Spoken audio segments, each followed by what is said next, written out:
Welcome to Kitty Super Tarot Channel. Ang ating pong topic ngayon ay iyong next 3 days. Your next 3 days. Ang energy po natin ay maaari magbago and kunin lang po ninyo sa reading kung ano makaka-resonate sa inyo dahil hindi po lahat ng laman ng reading is tungkol sa inyo dahil ito po isang collective reading. And today meron po tayong 3 group of cards na pwede niyong pagpilian. Ito po ang group 1, group 2, and group 3. Pakikilike na lang po ng ating mga videos and kung hindi pa po kayo nakakapag-subscribe sa aming channel ni Miss Kitty, make sure to hit the subscribe button and also click the notification bell. Okay, start na po natin ang group 1. Hello group 1, welcome. Hello. Welcome sa iyong reading. Ito pong napili mong group. Ngayon, anong meron sa iyong next 3 days? Pwedeng paalala.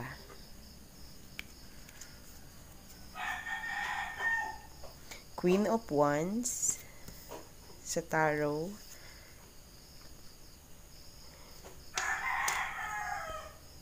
Page of Swords. The Chariot.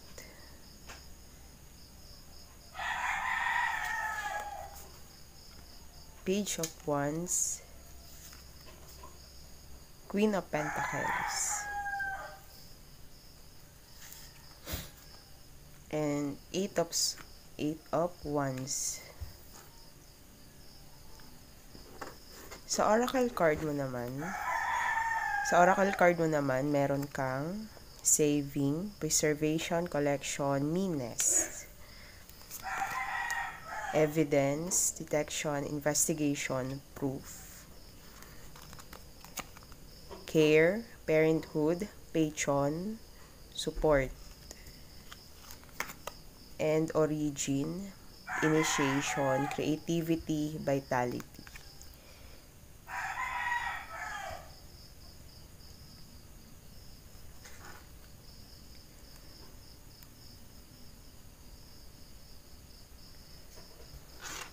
Okay, pile 1. Pile 1, sa next 3 days, nakikita ko dito na maaari magkaroon ka ng fast movement.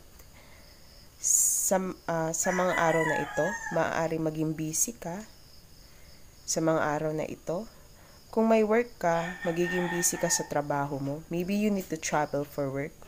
Sa mga araw na ito, magiging mas masipag at determinado ka na tapusin yung mga gawain mo.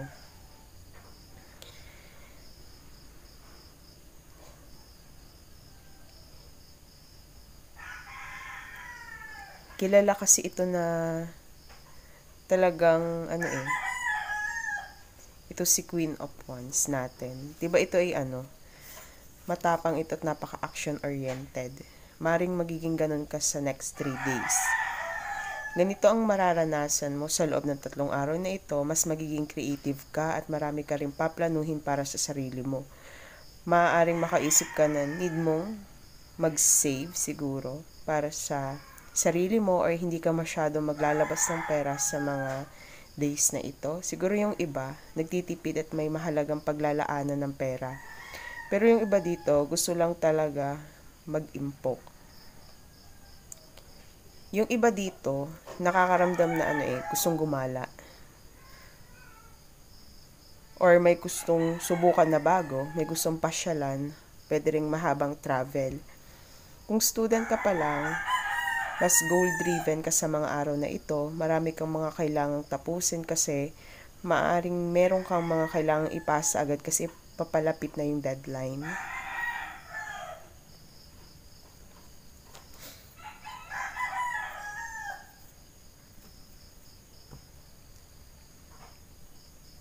Some of you, maaring may mga news na dumating sa'yo tungkol sa sa matagal mo nang hinihintay.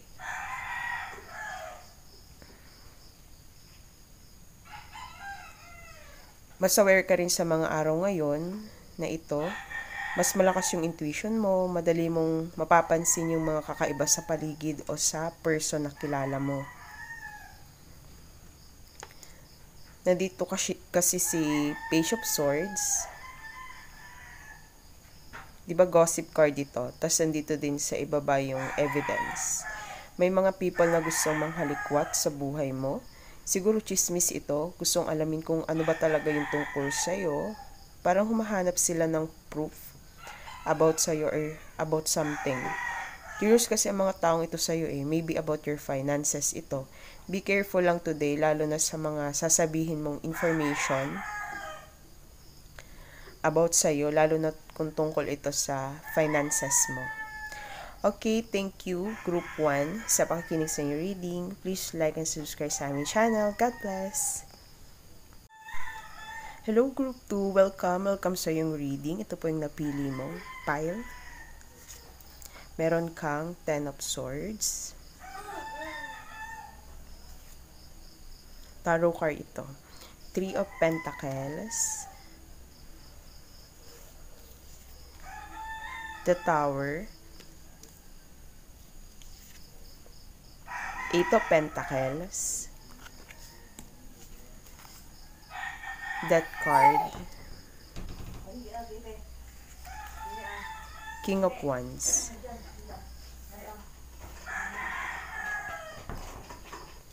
Para sa yung Panta Oracle, you have apology, guilt, confession, forgiveness. Goal, purpose, expectation, destination. Death, endless harm, inevitable. Nasa baba talaga siya ng Tower. Inducement, persuasion, bribe, temptation. Next is reservation, desire, work, extravagance.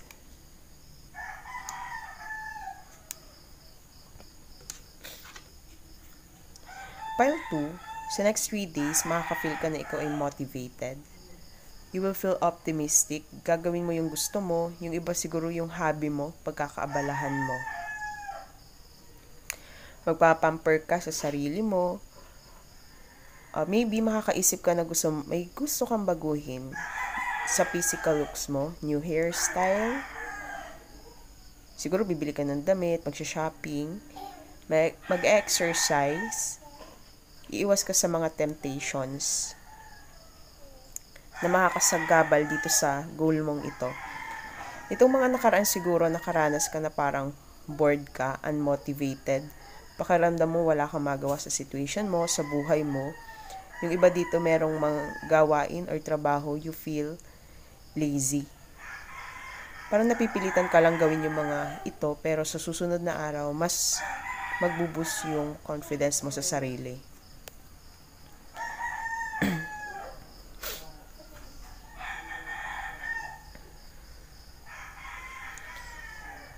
Yung goal mo sa trabaho mo, sisikapin mong abutin yun I see here a person na napaka-driven na makuha yung result na gusto niya. Tama naman dito. Nag-workout. Karamihan sa inyo dito, marami naging pagbabago sa buhay kasi kita mo naman may Tower card. Tapos sa baba may Death card pa. Pero nakikita ko dito na nag-start over ka. May nawala man sa'yo, may nagbago man na maaaring mahirapan kang tanggapin pero you are looking towards the future. May specific message dito na maaaring sa next 3 days may person na magigilty sa ginawa niya sa'yo. Siguro inuusig na siya ng konsensya niya. Nagsisisi siya sa mga nagawa niya sa'yo. Baka nga may mga nambabato rin ng masasamang salita sa kanya Tamo like, ito, yun nandito. Parang nakaharap siya sa gadget niya. Then may mga nagsasabi sa kanya, trash, you are just crazy, shut up, stop, stupid and so ugly. Yung ganun. Siguro meron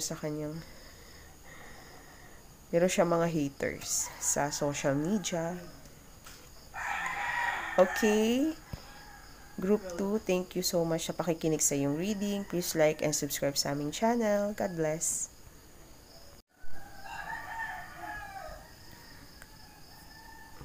Hello, Group 3. Welcome sa iyong reading. Ito po napili mong group. Ano mangyayari sa yung next 3 days? Ace of Pentacles,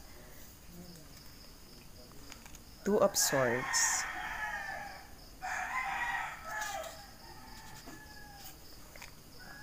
Strength, Nine of Cups, Seven of Swords,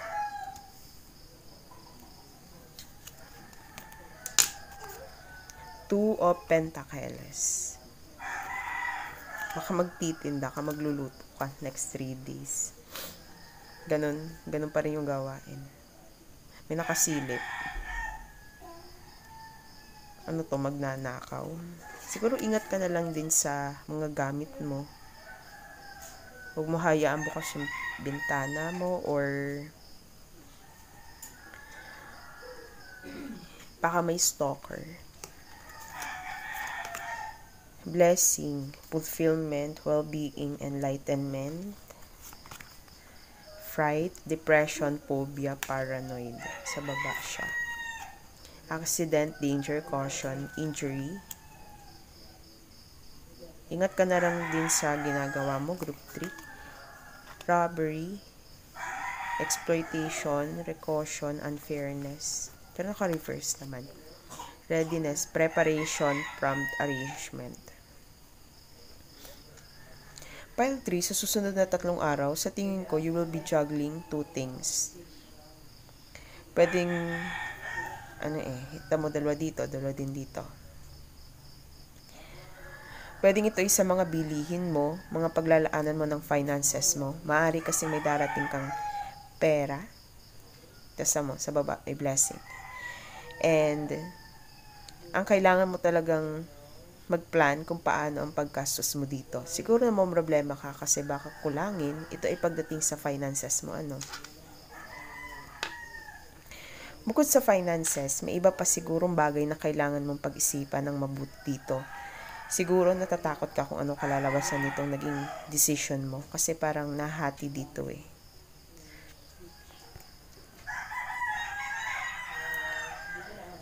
Hindi mo alam kung anong pipiliin mo, pero sa susunod na araw, pagkakatiwalaan mo sarili mo kung anong pipiliin mong desisyon na ito, maaaring magkaroon ka ng courage para harapin yung obstacle na ito muli kung babangon ka. Kung sa health mo naman, maaaring magkaroon ng pagbuti ng kalusugan mo.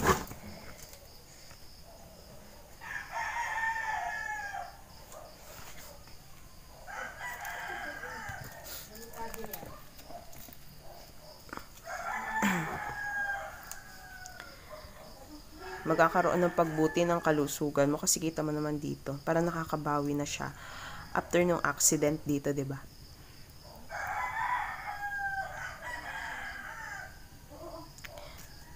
Utay-utay ka ng lalakas dito. Group 3. I think be careful din sa mga taong pagsasabihan mo, lalo na kung tungkol ito sa malaking pera. Kasi ito parang makukuha mo dito yung wish fulfillment mo. Pero bakit parang dito? Parang disappointed.